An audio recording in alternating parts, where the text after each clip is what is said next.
প্রিয় দর্শক, এটি চাঁদপুর এবং হাইমচরের পদ্মা মেঘনা নদী থেকে ধারণ করা।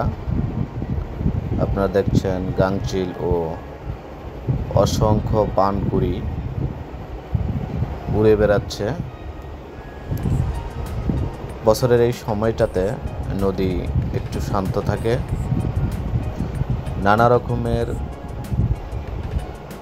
পাখি এই নদীতে তাদের আহারের জন্য আসে। আপনারা দেখছেন অসংখ্য পানকৌড়ি এবং গাংচিল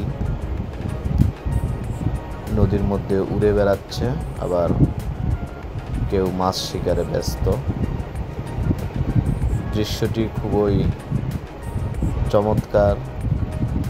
শান্ত এই নদীতে পানকুড়ি এবং গাংচিলের অবাধ বিচরণ, সেই সাথে পাশ দিয়ে অসংখ্য নৌযান অতিবাহিত হচ্ছে। গাংচিল এবং পানকুড়ির নদীর মধ্যে এই বিচরণটি আসলেই চমৎকার।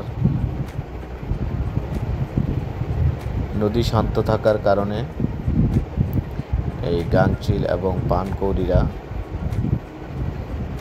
নদীতে ভেসে বেড়ায় এবং কিছু সংখ্যক উড়ে এক স্থান থেকে অন্য স্থানে চলে যাচ্ছে। ধন্যবাদ আপনাদেরকে।